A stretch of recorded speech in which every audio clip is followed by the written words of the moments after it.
buenos días a todos y todas.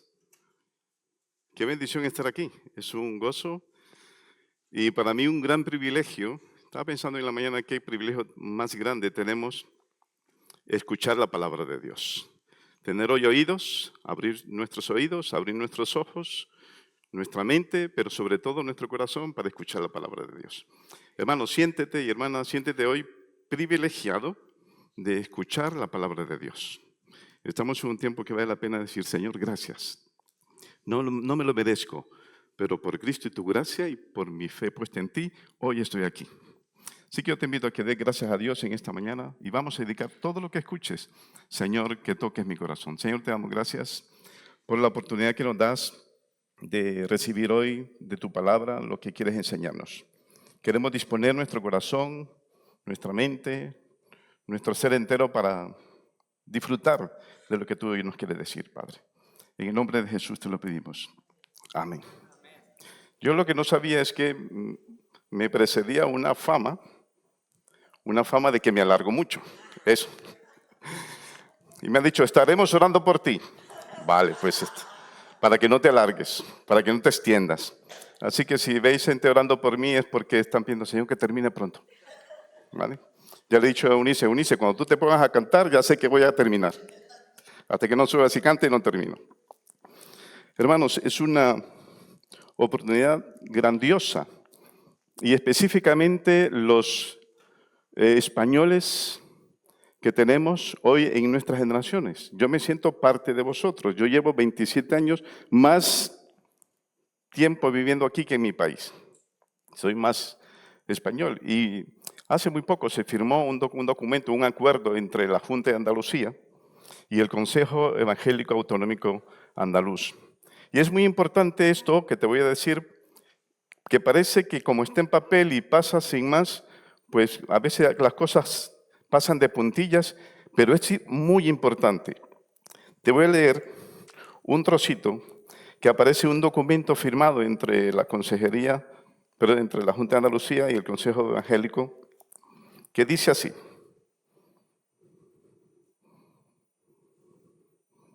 A ver si lo encuentro. Destacar asimismo el reconocimiento, se reconoce en Andalucía, se apoya el apoyo y la difusión de la celebración del Día de la Biblia, que se conmemorará el 31 de octubre.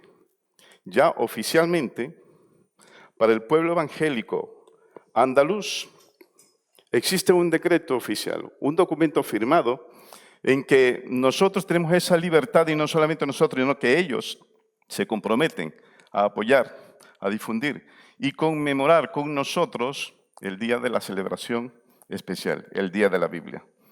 Y eso vale la pena mencionarlo, ¿vale? Para que tú sepas que tenemos el favor de Dios de nuestro lado, para que hoy podamos celebrar el Día de la Biblia.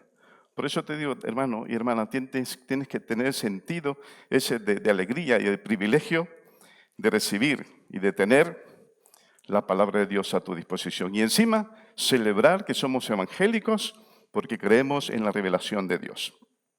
Hoy el tema que nos interesa he buscado un título que viniera un poco a colación lo que queremos aprender hoy. La Biblia, revelación de Dios al hombre y corazón de la Reforma. Y es que actualmente, hoy, como en el mundo que estamos, justamente ahora, en este tiempo, creo que más de uno concuerda conmigo que más necesitamos que Dios se manifieste a este mundo. Necesitamos esa revelación de Dios. Y la revelación de Dios en nuestra vida, en nuestra familia, en nuestro corazón es muy importante. Por eso hoy he querido acercarme a vosotros con este título, la revelación, la Biblia, revelación de Dios al hombre y corazón de la Reforma. Porque no se puede entender el movimiento de la Reforma si no es por la gracia revelada de Dios que ha hecho que después de estar casi 12 siglos en tinieblas, volviésemos a recibir la luz de la palabra de Dios. La revelación otra vez volvió a surgir, aunque ya la revelación ya la teníamos desde sus inicios, se había solapado, se había escondido entre la corrupción que durante 12 siglos había permitido a la religión católica que prevaleciera ocultando y tapando la verdad de la palabra de Dios. Pero algo sucedió. Vino un movimiento llamado la Reforma, que se conoce comúnmente como la Reforma Protestante. Por eso este mensaje no tiene sentido si antes no hablamos un poquito sobre lo que es la revelación. ¿Te has puesto a pensar qué significa que Dios se ha revelado a nosotros? Como te digo, antes está la revelación y después podemos hablar de la reforma. En palabras de un señor llamado Trenchard, Trenchard, la revelación es todo proceso por el cual Dios, según su propia iniciativa y su propio propósito, es decir, Dios, con su propia iniciativa, descorre o desliza el velo que esconde las verdades con respecto a sí mismo, con respecto al hombre y la relación que hay entre Dios y el hombre. Eso es revelación. Es cuando tú no sabes qué hay detrás y que es necesario que alguien te lo descubra. Es como el pañuelo rojo, porque yo sé que también adolescentes están aquí recibiendo como una clase, pues también para ellos, no solamente para los adultos. Algunos jóvenes están aquí, también con la de Alicia. Y esto es para vosotros, chicos. Esto es como el pañuelo rojo que os estoy enseñando. ¿Lo veis? ¿No? ¿Cómo que no lo veis? Pues así de rojo, ¿lo veis? No. Pues si no lo veis, necesitáis abrir vuestros ojos. O estáis ciegos o es que no tenéis revelación. Si yo os digo, ¿lo veis? No. Pero si yo me pongo aquí, os digo, ¿lo veis? Antes estaba escondido, ¿sí o no? Pero ahora os lo muestro. Yo personalmente decidí decir que os voy a mostrar un pañuelo rojo. Esto es revelación en forma gráfica. La revelación no es algo que vosotros decidisteis. La revelación es algo que yo decido. Si yo quiero saber algo, la revelación viene dada por aquel, que en este caso Dios, por su buena voluntad, por su deseo, por su propia iniciativa, decide expresar algo al hombre. Es decir, ni tú ni yo podemos hacer algo para que Dios tenga esa iniciativa. No podemos provocar en Dios el deseo de que se revele. Por lo tanto, lo primero que tenemos que saber es que la revelación es algo que solamente es exclusivo del deseo de Dios. Él se ha revelado a nosotros. Y la revelación la podemos encontrar en varias formas. Algunos, según estuve leyendo un poco sobre Spurgeon, una de las cosas que él menciona es que Dios se puede revelar a través de su naturaleza. Y en efecto, Dios se revela a través de la naturaleza. Una persona que aunque no haya leído la Biblia, puede ver la grandeza de Dios. Salmo 19, eso es lo que dice. Que los cielos cuentan la gloria de Dios, el firmamento, el poder con que ha creado todo. Es decir, vemos en la naturaleza la revelación de Dios. También vemos la revelación de Dios a través de los tiempos y las edades. Años tras años, siglos tras siglos, está la revelación de Dios. Hay muchos ejemplos que puedo poner, pero te voy a poner uno rapidísimo. Cuando se termina de escribir el Antiguo Testamento, pasan los años, hay una promesa en el Antiguo Testamento que vendría el Mesías prometido. Vendría. Los profetas hablaron que vendría y que estaría entre nosotros y que traería la salvación por la tragedia más grande que sucedió en el Edén, que el pecado trajo la muerte. Por lo tanto, necesitabas tú y yo escuchar o recibir una solución. A tan grande pecado, la más grande solución de todas. En el Antiguo Testamento se nos cuenta, se nos dicen las historias. Y todas esas historias del Antiguo Testamento van encadenadas una tras otra, de tal manera que todas ellas apuntan a una única misión de parte de Dios para nosotros, un único propósito, que es conocer al Salvador, al Mesías prometido. De tal manera que se termina el Antiguo Testamento, mueren todos los profetas y no se cumple. Qué tragedia más grande, ¿no? Saber de que aparentemente se mueren todos, no se cumple, y todos los que escribieron estaban hablando sobre ese que llegaba y no llega. Pero pasan unos 300 y algo de años, casi 400 aproximadamente, donde por fin se cumple lo que se dijo en el Antiguo Testamento. Nace Cristo Jesús, el Mesías prometido por fin se encarna, Dios mismo entregándose en cuerpo a través de su Hijo Jesucristo. Y nace Jesucristo y empieza nuevamente otra historia. Encontramos entonces a lo largo de la historia que venía un Mesías prometido. Hay un lapso de tiempo de silencio. No viene en ese año, en ese tiempo el Mesías, pero nace. Y el Nuevo Testamento nos da evidencia del cumplimiento de esas profecías. Por un lado, entonces, el Antiguo Testamento lo que hace es dar una profecía, anunciar la llegada, y el Nuevo Testamento lo que hace es confirmar la llegada de ese Mesías prometido. Por fin llega Jesús. ¿Por qué te digo esto?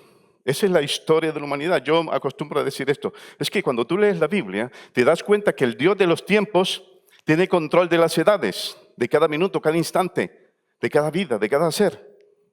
Desde el inicio de la creación hasta el último momento que Dios decide cuándo Él reina con nosotros. Todo ese proceso, a veces comento yo, entre mis exalumnos, la Biblia, la palabra de Dios, es el spoiler de la vida. Sí. Tú quieres descubrir qué va a pasar con la vida. Tú quieres descubrir qué puede pasar contigo. Quieres saber qué pasa contigo más adelante. La Biblia te lo descubre, te lo desvela, te dice cuál es al final el fin de todo. Por eso decía a ellos, es el spoiler de la vida. Ya que no te cuenten, que no te engañen, la revelación de Dios está ahí. Entonces, cuando se te expresa Dios, cuando te cuenta, en otras palabras, a través de la naturaleza, a través de las edades, es Dios manifestándose. Y ese ejemplo lo he puesto porque para que veas cómo Dios tiene control de todo lo que es incluso el desarrollo de la humanidad en todas sus formas de cultura. En esos casi 300 años, los que les gusta la historia, en esos 300 años estuvo la influencia helenista, es decir, todo lo que es la influencia griega se consolidó en esos 300 años. Yo tengo una teoría, te la voy a decir. ¿Por qué se consolidó en esos 300 años? Dios se había manifestado, se había revelado en el Antiguo Testamento a su pueblo hebreo en hebreo. Sí, ¿verdad? ¿Están de acuerdo conmigo? En idioma hebreo. Y muy poquito incluso se escribió en arameo, por lo tanto también se expresó en hebreo. Pero la revelación fue en hebreo. Y luego el Nuevo Testamento fue escrito en griego. Griego helenista, del tiempo, griego koiné se llamaba. Un griego del populacho, de la gente de a pie, del que tú y yo todos los días nos vemos en el Mercadona, esa forma de hablar. Pues antiguamente ese griego, el griego koiné, fue el idioma vehicular, podemos decir que en ese tiempo se utilizaba para todo. Pero me sorprende algo muy maravilloso, cómo Dios tiene control de todo eso, incluso de esa forma de expresión de cultura. En esos años de más de 300, que aunque aparentemente era como silencio de Dios, según mi teoría, ¿sabes lo que estaba haciendo Dios? Estaba disponiendo en esos 300 años un imperio que preparase un idioma vehicular de la palabra de Dios para la transmisión del Nuevo Testamento. Esos 300 años sirvieron para que se consolidara ese idioma. De tal manera que cuando se escribió el Nuevo Testamento, ya en el primer siglo teníamos ya el Nuevo Testamento completo en idioma griego. ¿Sabes qué idioma hablaban a miles de kilómetros, porque el imperio helenista en esos 300 años se había consolidado en todo el mundo conocido. Por lo tanto, si Dios es el dueño de la historia, se nos ocurre bien pensar que Dios dispuso que el idioma griego se hablase para que la difusión del Evangelio no tuviese límites. Eso solo es un ejemplo de cómo Dios se revela a través de los tiempos, de las edades. Se revela también a través de la naturaleza. Todo lo que ves, hemos dicho que todo resuma la maravillosa obra de Dios. Pero no solamente eso, también podemos encontrar que la revelación de Dios es a través de la Biblia. La palabra de Dios es revelación de Dios. Es Dios mismo hablando al ser humano.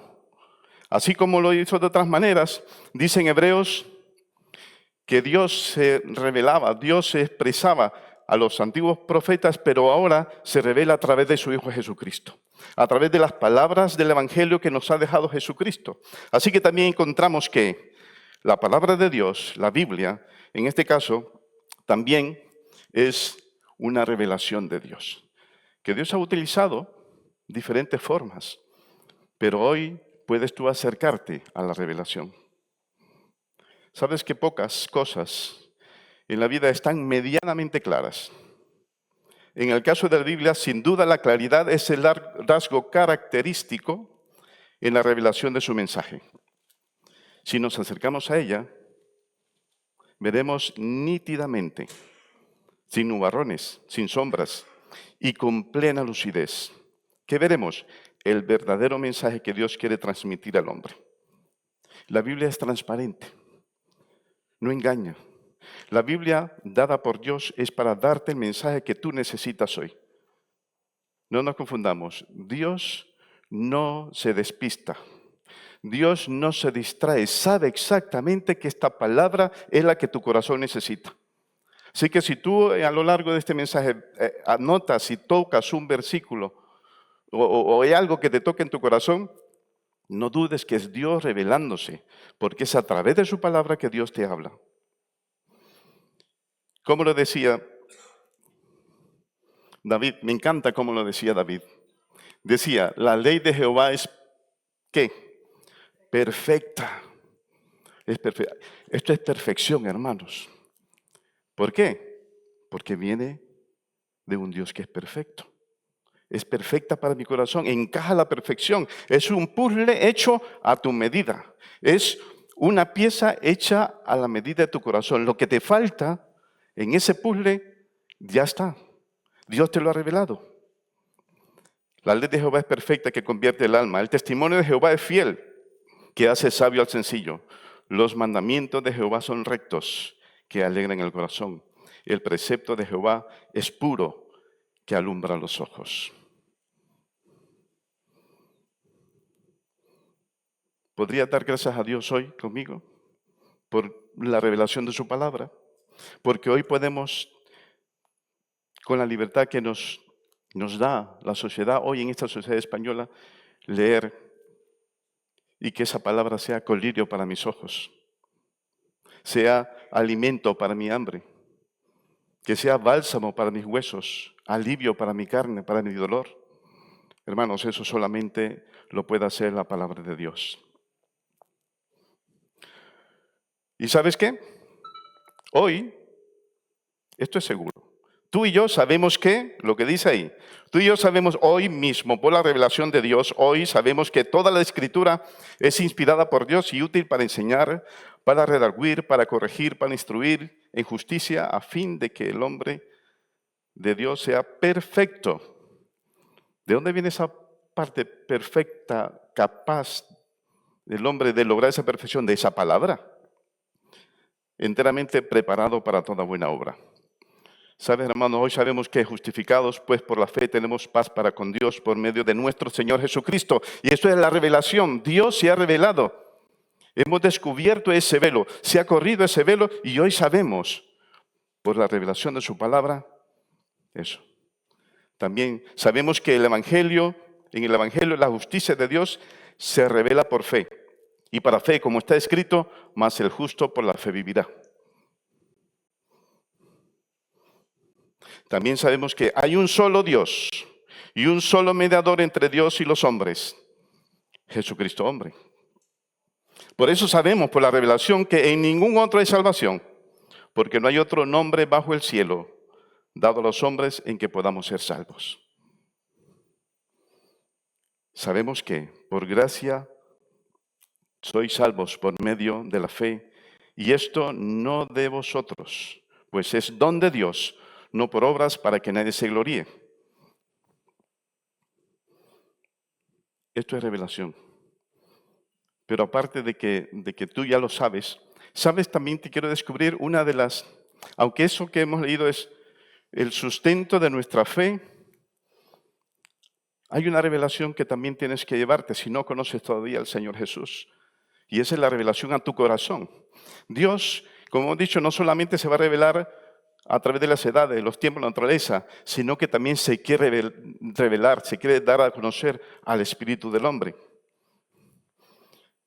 Por eso, cuando Dios nos da una esperanza, nos dice, y esta es la vida eterna, que te conozca a ti, el único Dios verdadero, y a Jesucristo a quien has enviado. ¿Cuál es tu propósito en esta vida? ¿Cuál es tu máxima en tu caminar diario? ¿Cuál es? ¿Será las finanzas? ¿Será los negocios? ¿Tu trabajo? ¿Tus estudios? ¿La familia? La máxima para aquellos que creemos en la revelación de Dios es esta, que Jesucristo nos da vida eterna y que necesitamos conocerlo, a Él y a Dios. Quiero desvelarte también un misterio. Mira qué gran revelación, poderosa revelación, que hoy tú y yo, sin ser judíos, gracias a la revelación de la palabra, podemos encontrar esto. Misterio que en otras generaciones está hablando Pablo a los efesios, a gentiles también, igual que nosotros, a gentiles. Habla Pablo diciendo, misterio que en otras generaciones no se dio a conocer a los hijos de los hombres, como ahora es revelado a sus santos apóstoles y profetas por el Espíritu. ¿Qué revelación es esta? Que los gentiles son coherederos. Hermano, ¿tienes ganas de saltar tú? Hazlo. Pero de verdad, es que ahora me incluye en su glorioso herencia el Padre, porque ahora soy coheredero, porque hemos descubierto que no solamente es para los judíos, sino también para nosotros, los gentiles, que son coherederos y miembros del mismo cuerpo. Soy parte del cuerpo de Cristo. Y al principio, si los judíos creían que Jesús era para ellos ese Mesías, ahora por la revelación de Dios me doy cuenta que también yo soy parte de ese cuerpo y copartícipes de la promesa en Cristo Jesús por medio del Evangelio. Todo eso lo sabemos por la misericordia de Dios. Dios se ha querido revelar a la iglesia. Dios se ha querido revelar a ti. ¿Lo crees? Es Dios revelándote qué es lo que quiere para ti. Y yo te aseguro que Dios tiene solamente buenos planes, buenos propósitos para tu vida. Así que descubrirlo es lo mejor que te puede pasar. Es grandioso, maravilloso encontrar al Señor ahí. He prometido no contar una historia hondureña. No la voy a contar, Aldo, no la voy a contar. Pienso en lo siguiente. Hemos visto todo lo que es, lo que tú ya sabes. Pero, ¿y si hubieses nacido tú en el siglo XV?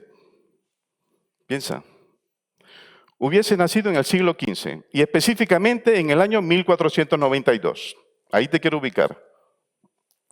Para algunos, 1492 únicamente le suena cuando Cristóbal Colón descubrió América. No, también quiero decirte que paralelamente existía más mundo. Habían otras historias, ¿vale? No te contaré una historia hondureña de Cristóbal Colón, pero sí te quiero contar de un personaje que conocí preparando este documento, que nació en 1492. No sé si lo conoce, yo recién lo conozco. Hans Müller. Nada que ver con Hans Peter Müller, ¿vale? Este es Hans Müller. Un alemán, espérate, me he adelantado, su amigo se ha adelantado. Un alemán que algo tenía que ver con otro personaje que veremos rápidamente. Tenemos, por un lado, la historia que quiero que veas paralela, para que veas que después de la revelación, Dios no se ha quedado así sin más, hay algo más. Cuando Dios se revela, quiere revelarse también con un propósito. Y paralelamente la historia de este señor, Martín Lutero. Y algunos han de preguntarse, ¿qué relación tiene con esta revelación la Reforma Protestante, Peter Müller y Martín Lutero? Bueno, en primer lugar que los dos eran paisanos, eran del mismo país, los dos alemanes. ¿Vale? Hans, un jornalero de Dobin, pueblo de la campiña alemana, hijo de Peter Müller y de Gertrudis, nacido en 1492.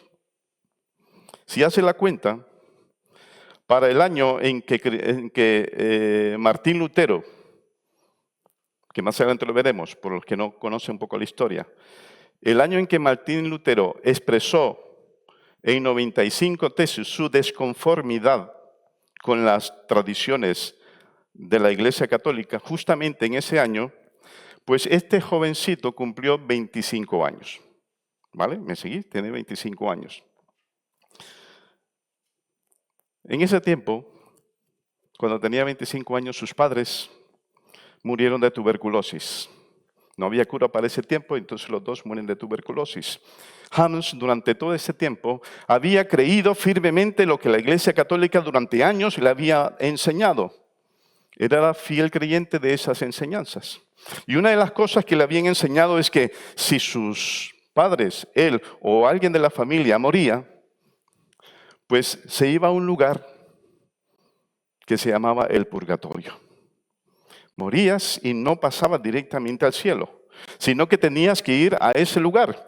¿Por qué? Porque a él le había enseñado que como en la condición humana pecadora que tenemos los seres humanos, aquí en la tierra pecamos, ¿sí o no?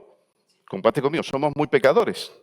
Sí, pues una vez pecando, la iglesia y sus creencias le decían que esta vida no era suficiente para pagar todo su pecado, para sufrir por el pecado que había hecho. No era suficiente, así que si moría, esta persona moría e iba a un lugar llamado el purgatorio.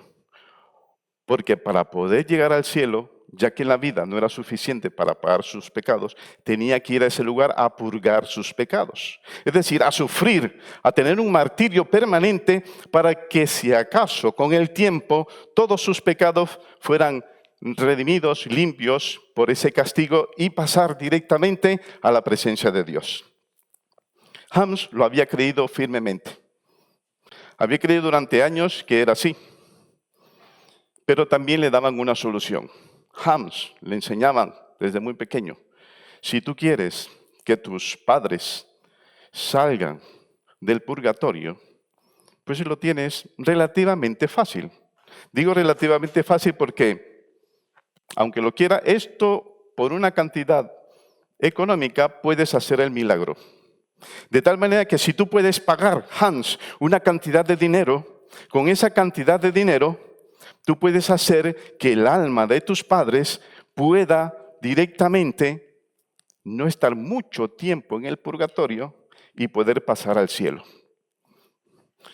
Lógicamente, aquellos que tenían muy poco dinero, pues o decidían una cosa, o alimentar a su familia o salvar a las personas del purgatorio. Hans no era de los que tenían una opulencia, no eran de los ricos ni de la clase noble como para tomar esa decisión. Así que él no podía. Muchos, así como Hans, en aquel tiempo, pensaron que sí lo podían hacer. Vendieron sus propiedades, dieron dinero, compraron lo que era un documento por el cual se decía, por una orden papal, una bula papal. Una bula papal en aquel tiempo era un certificado único, exclusivo, que se describía exactamente para qué funcionaba esa bula. Habían bulas para muchas cosas, pero había una bula exclusiva donde se decía que con el poder papal podía una persona salir del purgatorio pagando una cantidad de dinero. De esa manera, las bulas papales de ese documento fueron muy famosas. En ese tiempo, esa bula fue muy conocida porque se llamaba la bula de las indulgencias. Las indulgencias pues eran documentos que una vez que una persona pagaba, creyendo que de verdad, pagando para que su padre, su madre, su ser querido, por una cantidad de dinero, pasara menos tiempo en el purgatorio, pensando eso, las personas pagaban por una bula de la indulgencia. Daban dinero. Esto era una invención, lógicamente, de la Iglesia Católica con dos propósitos. Uno, financiar guerras y extender su fe católica. Y por otro lado, terminar de construir lo que hoy se conoce como la Basílica de San Pedro. ¿Cuántos habéis estado en Roma? Por aquí algunos. Pues la Basílica de San Pedro, toda esa basílica que veis ahí, quiero contarte que se terminó del dinero de las indulgencias que se recorrían engañando a las personas y haciéndoles creer que pagando una cantidad de dinero podían sacar a sus seres queridos. Un engaño. Por eso te pregunté, ¿y si hubieses tú nacido en 1492? ¿Qué hubieses hecho? ¿Qué diferencia podría ser o podría haber entre un Hans, que cualquiera de nosotros pudo haber sido Hans? Cualquiera de nosotros. Hans Pérez, Hans García, Hans Torres. Cualquiera podría ser un Hans. Este amigo podría ser cualquiera de nosotros. Porque ¿cómo él podía descubrir que era un engaño? Y que la verdadera revelación decía que la única manera de acercarse a Dios no era pagando una indulgencia, sino era por la gracia y la fe puesta en Jesucristo. Tú lo sabes hoy. ¿No es eso digno de honrar a Dios porque no has sido engañado, porque has nacido en un tiempo donde no tienes oscuridad? Donde hoy puedes levantarte todos los días por la mañana y abrir tus manos y exaltar a Dios, decirle, Señor, gracias, porque sé que por fe soy salvo por medio de la obra de Jesús. Que no tengo que pagar dinero, que no tengo que hacer un esfuerzo, no tengo que poner nada de mi parte porque es imposible que un ser humano pueda hacer algo. No puede, imposible. Ni la más mínima mota, pequeña, puedes hacer nada, no puedes hacer nada, no puedes absolutamente nada para hacer que la misericordia, la gracia de Jesús te pueda salvar. Solo es Jesucristo. Por eso quiero que veáis que este chico, Hans, tenía un serio problema. Muchos en su tiempo tienen ese serio problema. Dios, que es Dios de la historia, como hemos visto, tocó el corazón no solamente de este señor, de Martín Lutero, sino sino el corazón de muchos otros precursores que creían que no era posible que a través de prácticas, y solamente mencioné una práctica, es la indulgencia, existían otras prácticas que engañaban y hacían creer a las personas que podían tener la salvación. Pero este señor y otros también que le precedieron, sabían que había una autoridad por encima de las bulas papales. Sabían que había una autoridad y que la autoridad estaba revelada en la palabra de Dios. Muchos antes que Martín Lutero querían volverse a esa verdad, pero se encontraba siempre con la tradición de la Iglesia Católica. Pero este señor, en el año de 1517, Martín Lutero, nacido en 1483 en Sleben, Alemania, fue un teólogo, filósofo, fraile católico de la Orden de los Agustinos.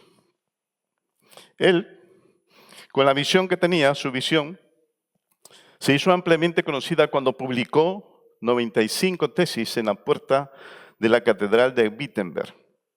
Atacó las enseñanzas sobre la venta de indulgencias y las preocupaciones materiales de la Iglesia. Fue entonces que en ese año 1517, él, armándose de valor y creyendo en que la palabra de Dios tenía que volver a ser la autoridad por la cual nosotros podíamos decir que podíamos acercarnos al Padre porque teníamos la revelación y la luz que nos permitía, por Cristo Jesús, tener la salvación, él, armándose de coraje, de valor, publicó 95 objeciones, es decir, 95 proposiciones, ideas que él decía, por esto y por esto, yo creo que no podemos seguir en la corrupción como estamos en la Iglesia Católica. ¿Sabes qué? Lo que menos esperaba Martín Lutero es que ese día que clavó las 95 tesis, con su martillo, estaba derribando 120 siglos de oscuridad. Cada martillazo, figúrate tú la idea, cada martillazo, él sin darse cuenta estaba derribando la oscuridad, de tal manera que en octubre de 1517, por fin viene la luz nuevamente. Viene otra vez la revelación, aquella revelación que estaba oculta. Dios en su gran misericordia lo hizo posible porque utilizó, el Espíritu Santo le dio valentía, coraje a este señor y nuevamente vino la luz a la humanidad. ¿Habían atisbos de luz? Sí. Si bien es cierto, en la historia podemos ver atisbos de luz de los precursores de Martín Lutero, pero no eran lo suficientemente poderosas para acabar con la tiniebla. Y en ese tiempo se acuñó la frase, ¿cómo se llamaba la frase de los profesores de ERE, que lo saben? Enseñamos nosotros a nuestros alumnos que se acuñó una frase que es post tenebras lux. Después de las tinieblas, la luz, porque una vez más el evangelio de la revelación de Cristo podía alumbrar el corazón del ser humano. Podíamos disfrutar ahora de esa verdad de la Biblia. ¿Tienen alguna relación Hams y Martín Lutero? Sí. Porque Hams te representa a ti si no estás en luz. Hams representa a la humanidad si no está en luz. Y Martín representa la misericordia de Dios revelándose al ser humano. Me gusta siempre decir esto, Dios es el Dios de la historia. Ahora tú estás aquí sentado. ¿Crees tú que es una casualidad que tú hayas nacido en este tiempo? No, hermano, no es una casualidad. Dios te ha llamado para que impactes a tu generación. Yo lo aprendí ahora que estaba preparando esto para ti. Martín Lutero tuvo el coraje suficiente para impactar y lo excomulgaron. Tú tienes el coraje suficiente para decir que la luz de verdad, que la tenemos aquí y poder proclamar a los cuatro vientos que Jesús vive, que Jesús es la salvación. Tú tienes ese coraje en tu generación. Esta generación espera mucho de ti. Y la Biblia es digna de sacarla a la luz. Cada vez que hagas esto, hermano, cada vez que hagas esto, ¿sabes qué es esto? Esto es una lámpara, hay una oscuridad y cada vez que tú haces esto, enciendes la luz. Eso es lo que haces. Ahora los móviles, pues saca tu móvil y enciende el móvil. Pero ¿me entiendes? Abre, dale al interruptor y ilumina. Hay mucha necesidad. Tanta necesidad, hermano, tanta necesidad que vale la pena pagar el precio por ello. ¿Lo crees? Yo creo que sí. Sí que estos señores, estos amigos que no se conocieron, pero fueron contemporáneos, sí tenían mucho en común. Como mucho en común tiene hoy tu vida con tu vecino, tiene mucho en común con tu compañero de trabajo. Piénsalo. Tiene mucho en común con tu compañero de clase. ¿Por qué? Porque tú tienes la luz. Y el mundo necesita luz. Mi deseo, hermano, es que todos los días sean octubre 1517. Quiero terminar contigo una oda a la Biblia, es decir, una exaltación a esa revelación de Dios, que dice así: honra y honor a la Biblia. Hoy es un día de regocijo, de alegría y celebración. La luz llegó a nuestras vidas y fuimos alumbrados por la palabra de Dios. Un día hoy para poner en alto y exaltar su palabra, para valorar y mostrar agradecimiento al Dios de nuestra salvación por permitirnos escuchar su voz a través de la Biblia. La Biblia no es un libro corriente. Ella es la revelación de Dios al hombre. En ella encontrarás luz en nuestro caminar. Lámpara es a mis pies tu palabra y lumbrera mi camino, dice Salmo. En ella encuentro cobijo. El que habita al abrigo del Altísimo morará bajo la sombra del Omnipotente, continúa diciendo Salmos. En ella encuentro motivación. Mira que te mando que te esfuerces y seas valiente. No temas ni desmayes, porque Jehová tu Dios estará contigo en donde quiera que vayas. Josué 1:9. En ella encontramos esperanza de vida. Y dijo Jesús: yo soy la resurrección y la vida. El que cree en mí, aunque esté muerto, vivirá. Y también encontramos en Isaías: pero los que esperan en Jehová tendrán nuevas fuerzas, levantarán alas como las águilas, correrán y no se cansarán, caminarán y no se fatigarán.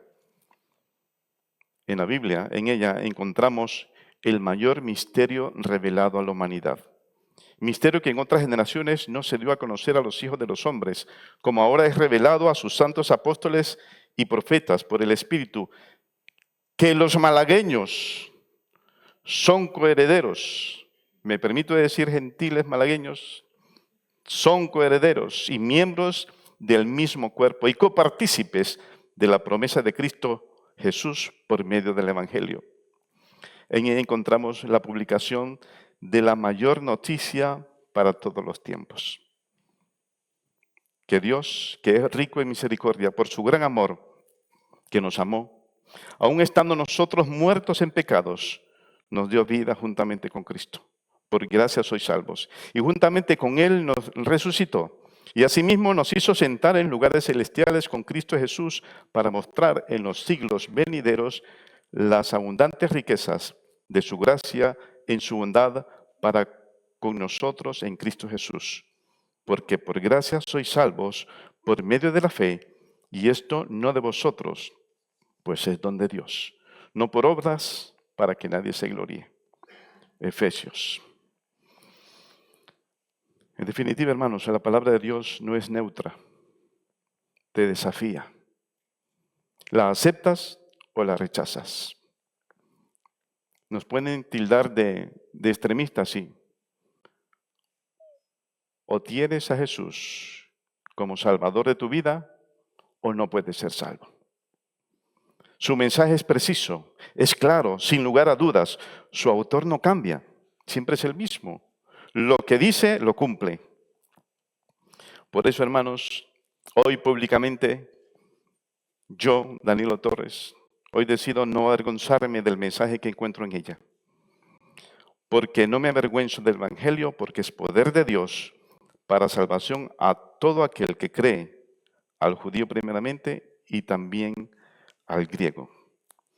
Señor, te damos gracias por la oportunidad que nos has brindado de descubrir, abrir la palabra, leer estos versículos tan poderosos, tan maravillosos, encontrar la revelación que solo en tu palabra podemos encontrar. Y hoy nos hemos alegrado, hemos disfrutado al leer esos versículos que nos dan esperanza, nos dan vida y nos dan esa seguridad que lo que encontramos en la palabra puede ser la verdadera guía que necesita el ser humano. Muchas gracias, Padre. En el nombre de Jesús. Amén.